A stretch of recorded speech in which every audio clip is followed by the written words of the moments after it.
Elles ressemblent à de simples montres, ce sont en fait de véritables petits bijoux technologiques.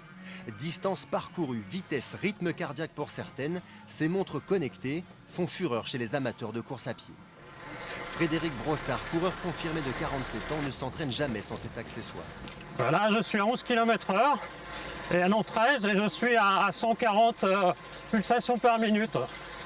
C'est important de mémoriser cette allure pour pouvoir la reproduire après en course.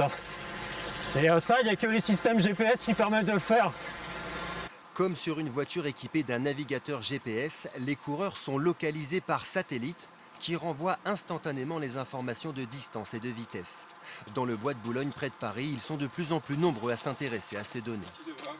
Pour arriver en forme au marathon de Paris qui est en avril, début avril. Si on note comme ça tous les mois ce qu'on fait, On ça transmet nous au permet de coach. voir l'année d'après si on progresse, si on régresse et tout. J'ai juste un marathon, un SMI au... Un SMI. Dans ce Bon, magasin d'accord. de sport parisien, D'accord. 316 montres connectées ont été vendues le mois dernier, presque autant que de paires de baskets.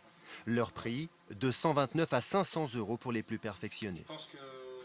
Sur votre ordinateur, vous pouvez dessiner un tracé, le charger dans la montre, et la montre vous dit, ben voilà, ton prochain point de randonnée, ton prochain repère, il est dans cette direction à tant de kilomètres, et elle peut monter jusqu'à 50 heures d'autonomie.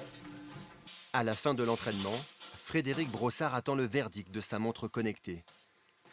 On la branche sur le PC.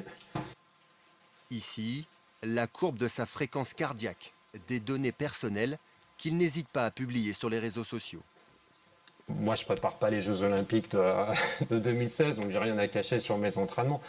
Fréquence cardiaque, vitesse, poids, des données à première vue quelconques. Mais en les rendant publiques, ces coureurs du dimanche prennent-ils un risque?